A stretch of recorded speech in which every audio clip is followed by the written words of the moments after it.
Welcome, Meri Dukaj to the podcast, ShotCast as we call it. You like the cups, custom made? Yeah, super cute.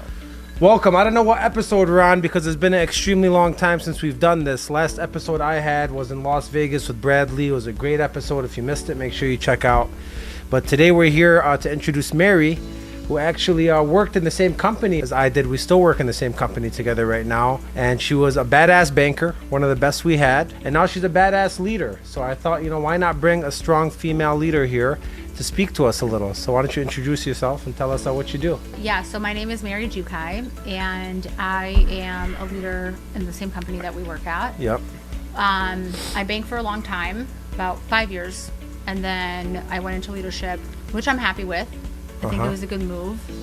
You eventually get to a point where you realize you want to do something bigger. Yep. And you want to do something that you feel is more impactful than just yourself. Yeah. So, which is funny because I went the opposite direction, kind of. I wouldn't say so. I think well, you put your I time still in. do the passion and I still do that and this, which is impacting others. I just got out of a full-time role as a leader, Yeah, I think you're still impacting. I think you're still a leader, even if you're not, leading a team on the daily basis. Yep. I think a lot of people still look up to you in the company and see you as a leader and That's you know true. what I mean? Yeah. Want advice from you, and hence the podcast. What'd you do before banking, by the way? I went to Michigan State and I wanted to actually go to medical school. Okay. Super passionate about that. Wanted to be a nurse anesthetist or a doctor. Nurse, say that one more time. Anesthetist. Anesthetist. When you go under, the nurse that puts you under Oh, with wow. the Okay. anesthesiologist. Some deep, serious shit. Yeah, that didn't happen. Funny how that worked though, because I was supposed to do it, and then basically my family wanted me to help them out, and it wasn't part of my path. Yeah. And that's when I, Marina and Paula were obviously. Yeah. And they were like, hey, work with us. So I tried it, didn't think it was going to be anything. I thought it was going to be short term. Yeah. And then obviously I loved it, saw a lot of success, and here we are. And you had to help your family out. That's why you usually made the move. Yeah. Which on my podcast with Bradley, he was asking me, what do you think the biggest thing with foreigners is? Why they're so, great at sales or why their hustle ethic is good? And I told him, I think one of the biggest things, and you tell me if you have a different opinion, is growing up having to help our parents and seeing what they went through. I think that early responsibility we took on at a young age made us great salespeople because we had no choice. Yeah. Right? You were going into nursing, you ended up banking, and you had no choice. You had to help your family. So Yeah. you found your way there. How long did it take you to find success as a banker, knowing nothing about sales or anything before that? I actually found success right away. Okay. So what do you think that was connected to? I think it's, from the start, to be a good salesperson, you have to connect to people. Yep. And even if you don't know what you're talking about, Yeah. or what you're selling or anything you're doing, Yeah. as long as you connect to the person, and you have to read people. You have to know how people react, what they like, what they don't like. You have to be a people person. Yeah. Not necessarily an extrovert or an outgoing person, I don't think. Yeah, You just have to understand people and connect. And I did that from the start. I saw a lot of success. But even if you are a people person, Yeah. you have to have that internal motivation, which is like what you just talked about, about foreigners and this and that. Yeah. I think a lot of it is we didn't have, growing up, that discovery period Yeah. where we didn't have a chance to, discover ourselves. What are we good at? What are we bad at? We had to right away from the get-go, if shit hits the fan, you have to make something happen. Yeah. So I feel like We're thrown into the fire. Yeah, exactly, 100%. Yeah. So that makes you a different type of person. But in did my you have opinion. that skill before banking? Because, I don't know if it's really, if I would consider it, obviously there's skill to it and you can develop your skill, but I think that it's your immediate reaction. How you react to adversity is whether you're going to be successful, to me, in sales. Yeah. That's really what it is. Yeah, I mean, it's the ability to keep picking up that phone and dialing after getting, hung up on in the face or whatever's going on, or even having issues at home with somebody. Yeah. Problems with the wife, husband, brothers, sisters, mom, dad. Could you block all of that stuff out, focus it on the phone, and do what you're supposed to do? And I always say that, I forget about my stress and I focus on my client's stress. And what you'll find is with the clients we talk to, we're blessed and fortunate that if all my clients threw their problems in the middle and I threw my problems in the middle, I'll take my problems and run most of the time because they're dealing with a lot more serious things. So that kind of wakes you up as well to show you how fortunate you are, you know. I talked to somebody today, there's sags of water coming out of her roof, you know, and I don't even mean to laugh about that. It was a very fucked up situation. And I'm trying to help her, you know, take some money out. We couldn't do it but because a lot of factors, but she's been trying for 10 years. Brother, niece, sister, aunt, they all live in one house, and it's just like crazy, you know, some people how they're living, and just blessed and fortunate. So yeah, when I'm focusing on that and trying to help somebody with that, why would I be negative or stressed about anything else going on? It's not that important as what's going on with them. So what was your favorite part about banking before going to leadership? And then what's your favorite part about leadership? So my favorite part about banking is literally just the sale, turning the yes into, or the no into a yes. Which you still do probably as a leader. I do. Yeah. That's my favorite part because it's a sense of accomplishment. And, you know, when you can get somebody on the phone that whether they react right away off the bat, they want to talk to you, whether they don't want to talk to you, being able to be the person that gets them to do something. Yep. I think that a lot of times, you know, in sales, everyone's focused on the quota, or am I going to get this to happen, right? Am I going to make this sale?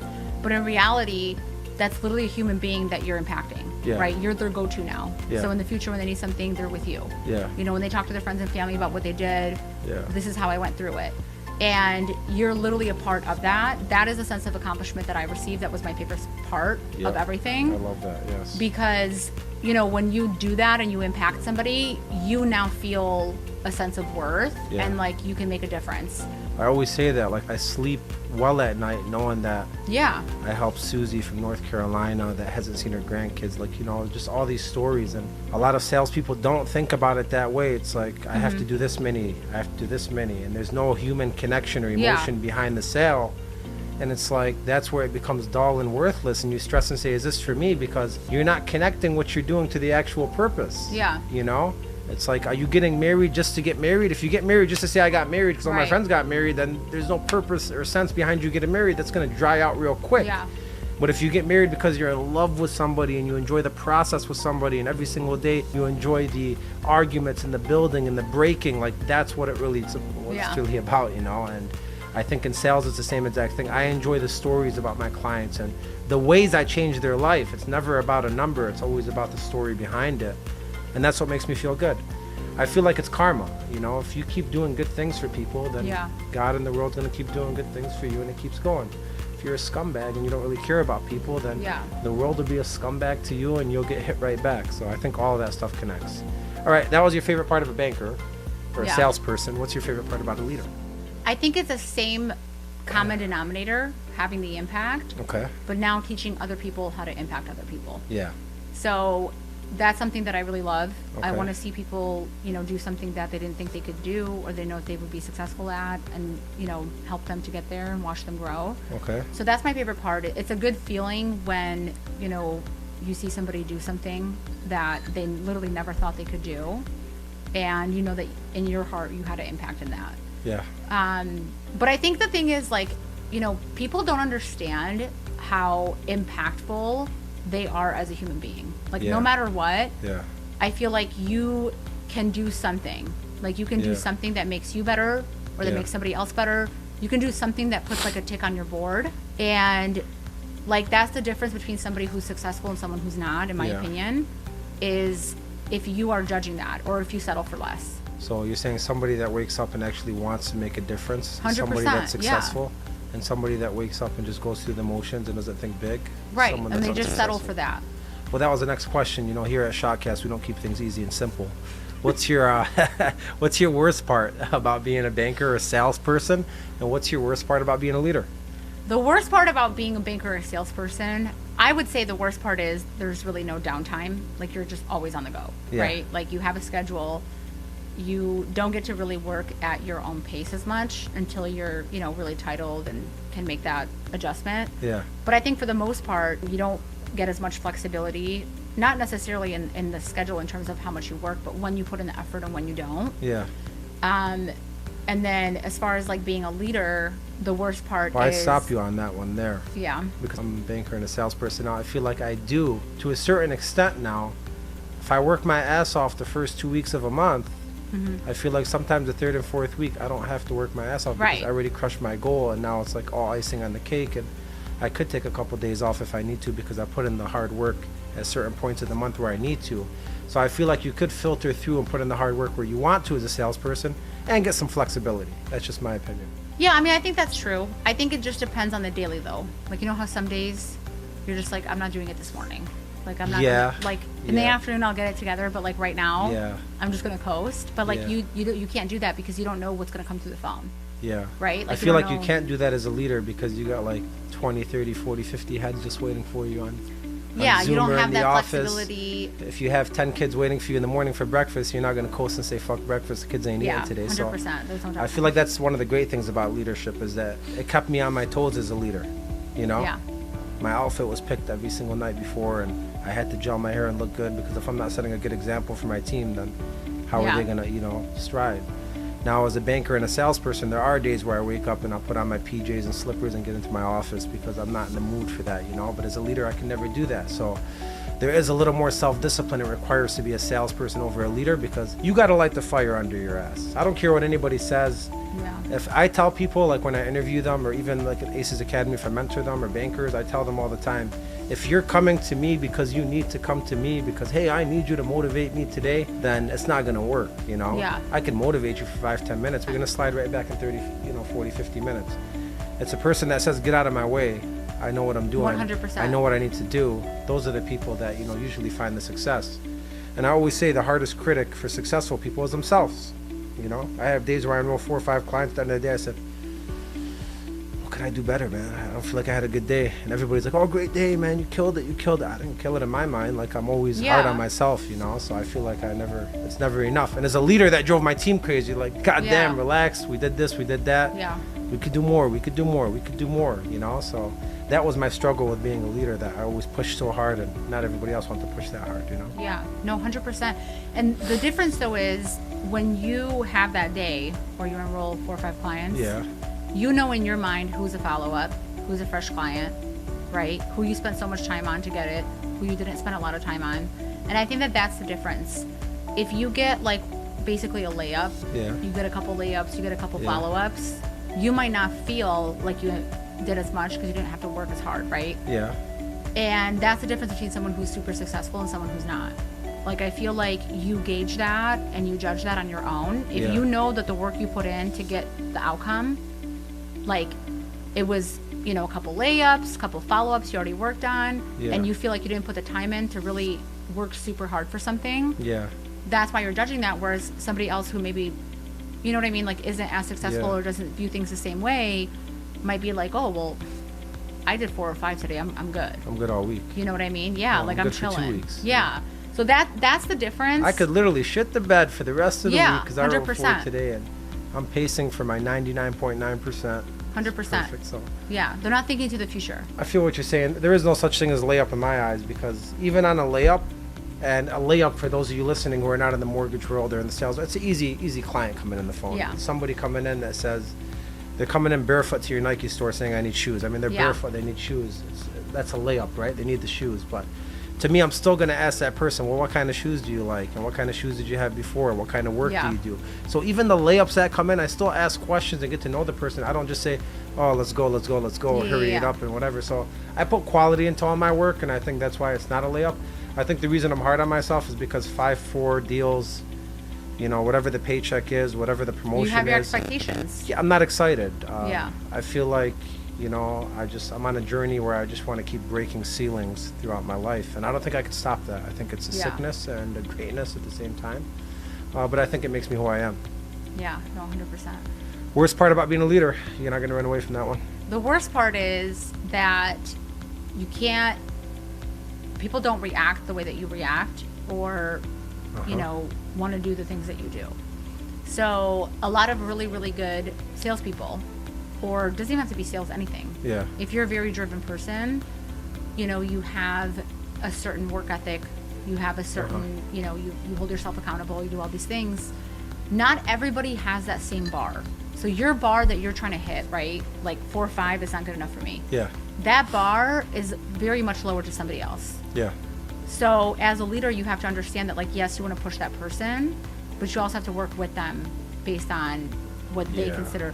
That is the hardest part. Because you're talking about customizing your coaching according to somebody's personality, because we're long past the days where you could just coach everybody the same way now. Oh, 100%. It's like this person's this way. Yeah. And they get motivated by, by X, Y, cuddly Z. talk and Yeah. being sensitive and you know, talking about things nicely and slowly and calmly. Yeah. This person needs me to tell them, hey, wake the F up. I need you in Right. the game. This person needs, ice cream. Go out for ice cream with me and take a walk. So everybody's different. You got to figure out those little triggers that get somebody motivated. And that's the hard part. It is, because that's a lot of work.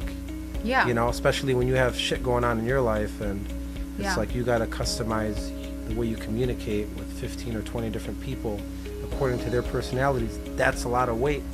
That's a lot of willpower you're burning every single day, right? Yeah. So what things are you struggling with? What things could I help you out with? I would say one thing I'm struggling with is, doing too much to the point where, like, at the end of the day, like, you're going to get the job done, right? So, like, you have an expectation, and you're going to hit that expectation. So I have an expectation. Yeah. So if my team isn't hitting it, I'm going to hit it. Like, I'm going to find a way to be super involved. Okay. But I feel like that doesn't always, it's not as impactful, like, in the long term as it is in the short term. So we might hit that daily goal that we want to hit or whatever it is. But long term, did that person get the chance to grow and fail on their own and learn from that failure, right? Okay. Like, if I'm doing too much, if I'm getting too involved and doing things for them to the point where they don't have the opportunity to grow and learn from their failures and find their own success. Yeah. Long term, I don't think it works. It's just finding that happy medium where you know when to do that, when not to do that, because that's a very emotional thing, right? Yeah. So, like, if you're emotional and you need to do what you need to do, you might get super involved to the point where True. long term, is that the right thing to do? Maybe short term it is, but maybe it's not long term. Yeah, and I had that issue too, where I used to, take the headset and do the whole thing for them 100%. because I'm like, let me just close this and get it done with. We need to Right. hit this number today. So are you saying in regards to doing too much for somebody where they're not growing, or doing too much as a leader where you're scattered? I think both. I think where the person might not be growing because you're doing too much. I think that, that one's a little bit tough because I do think that, no matter what you do, they learn something from it, right? Gotcha. Whether you take the headset and they hear the call, like, they learn something from it. Yeah. But I think you realize that's what you're training, right? So you're training the person that way. So now, eventually, you're spread too thin, and you can't do that all the time for everybody. Depending I on had how somebody many on people my you have. team that was very much like that. And even when I did this certain thing they were struggling with and said, remember how I did this? They said, nodded their head. The next day they came can't do back it. again with the same 100%. thing. Yeah. So what happened before I changed my ways was he was separated from my team, and guess what happened? He started doing those things on his own and found success because I wasn't there anymore. So forcefully he had to do those things. So that taught me a lesson. So I'll give you one tip for that, is every single time you do something for them, tie an accountability action item to them. Say, hey, if you want me to hop on this call and you want me to close this deal, I need you to send me one call clip where you share something that I did today on the phone. Or I need you to send me, you know what I used to do? Make me a game film, actually. While I'm talking, could you type up a game film? What did you take from this call? Yeah. So they're typing up a game film while you're talking, they learn from that. Then right after the call's done, you call them, and that's the hardest part. We don't call them after and say, 100%, recap them, because you're onto something else or already. you do it, but it's just very minimal. Very like, fast. What's your takeaway? Oh, here's my takeaway. But I love the call thing. Yeah, the call thing. Send me a call where you did this. And but you have to foreshadow that before. Say, hey, I'll hop on the phone with you. Yeah, but I'm going to do A, B, and C, these three things. Could you send me a call tomorrow doing A, B, and C, these three things? Yeah. But then what do you have to do after you get off the phone? I have to make sure that I hold them accountable to that. Put it in the calendar. Yeah. Put them in there. In the morning, guess what you got to do? Hey, don't forget by 12 o'clock in A, B, and C. Yeah. 10 o'clock, hey, don't forget 2 hours in A, B, and C. Yeah. 11, you got to be extremely annoying about it where they're like, God damn, Mary's not getting off my back. Yeah. Let me just send her this thing. Yeah. And if they don't send you the thing and they come back to you, say, weren't you supposed to send me that thing at 12 o'clock? So I hop on your call. I help you close this deal. I ask you to learn it, to teach you better yourself, because I care. I could just do it for you. We could get the deals, but I'm asking you to better yourself. You didn't even do that for me. So why don't you go back and do that for me, then ask me again. Yeah. And that's it. You block them out. And guess what? If you lose a deal or two, it's not going to make you or break Right, you. 100%. The thing that counts as a leader is that person's, thought process and the way they learn. So every single time you do something for somebody, tie an accountability item to it and be extremely annoying about it. Those two things. Yeah. As far as being scattered as a leader with everything, one thing I have for that is pick the 3 most important things. If I had to tell you 3 things right now to narrow your business down that you need to do and you can't do anything else, what would they be? Just 3 things you could do tomorrow. I would say join calls. Okay, join calls. be on the phone, impact calls. All right. I would say, I don't want to say micromanage, but make sure that I'm holding everybody accountable. Holding everybody accountable to high effort. Yeah, Okay. 100%. So high effort, be on calls. What else? And the last thing I would say is making sure that I'm at a point where I'm noticing and I'm like checking in with myself where I'm seeing the impact on that. So like one thing I struggle with is, where's my day going? Next Yeah. thing you know, it's 5 o'clock, and it's like, where we at? Yeah. Like, why are we behind? Like, Okay. I've been on the phone the whole time, right? Okay, so keep a gauge on production and where you need to be. 100%. Keep a gauge on like what's Okay. going on with the team, not just on the 1 or 2 people or 3 people that you're helping Okay. throughout the morning, Yeah. right? So while I'm helping these people, Yeah. everybody else is, what's Yeah. going on with everybody? Like, that's like the hardest thing. Yeah. But those are the 3 things that I think, obviously you want to impact. Yeah. And you want to make sure you hold everybody accountable. Yeah. But if you can keep the gauge as well, Okay. you don't loosen up, and then Yeah. there's no room for big Yeah. mistakes. So you said 3 things. I'm sure there's like 8 or 9 other things that you have There's to do throughout a the bunch day. of things, yeah. Okay, so you have to do ownership. Okay. Yeah. Ownership comes in 3 facets. Yeah. Right. Number 1 is you have somebody that's great with effort. Right. So you call them, you pump them up about the relationship, tell them what's going on, and then tell them, hey, could you do me a favor? You're doing so great at effort. Could you send the effort 3 times a day for me? Yeah. Or twice a day for me and do that? So that's 1. You call someone that's doing great at something, you pump them up about it, and you have them do it. That's one of your... Which is what's going to help me with my 3rd point, which is keeping the gauge on everything. Exactly. So if I have somebody ownership, correct. else owning that, One don't way to have do it to- is find somebody great, but take care of them. Buy them lunch that day, prop them out when they need you, you Yeah. know, for a discount or something. You have their back because they have your back. You build those relationships and you form your inner circle. The second thing is somebody that sucks at something. If somebody sucks on being on the phone and effort, tell them, hey, you know what? You're not doing very well at this. I think if you own this for the team, you'd start doing better because you're the Yeah. one who has to send it out. yeah, And then if they're sending it out, there's more pressure on them. yeah, And the third thing would be somebody that wants to be a leader. Hey, I know you want to be a leader. Let's start off by you owning this. Let's see Yeah. how you do with that. You can learn how to communicate with the team. Why don't you call this person, have a conversation with them, let me know what happens. Yeah. So you got to start giving a little way out of your plate so that way you have time to do those 3 most important things. Because without that, you're going to be scattered all the time and you're not going to be able to accomplish what you want to yeah, accomplish. yeah, 100%. No, that's huge. Okay? I think that's huge because then while everybody is bought, like everyone's in it with me, and I have people owning things, I don't have to feel like, where are we at? Yeah, it's not going to be easy. I'm telling you, when I have Yeah. people own things, it's like you want to take over so bad and tell them to stop. Yeah. You can't. You got to fight that urge. Yeah. It could be messed up for a day or 2. It's not going to come out right like you do it. You got to accept that and say, it doesn't matter. I'm focusing on 1 or 2 important things, and Yeah. that's going to drive the results. So that's what you have to do. I know this is a short episode. We might have you back. Thank you for being here. Thank What's you. one tip you have? It's called the ShotCast. You got to give 1 shot of inspiration before you leave. Anyone that's listening, salesperson, leader, worker, trying to be better in life, what's one thing that's changed your life that you want to share? I think it's not having any boundaries in terms of yourself, like knowing that you can overcome anything, and that would be it. Self-belief. Yeah. Self-belief is extremely important. Thank you for being here again. Thanks. It's a ShotCast and we out.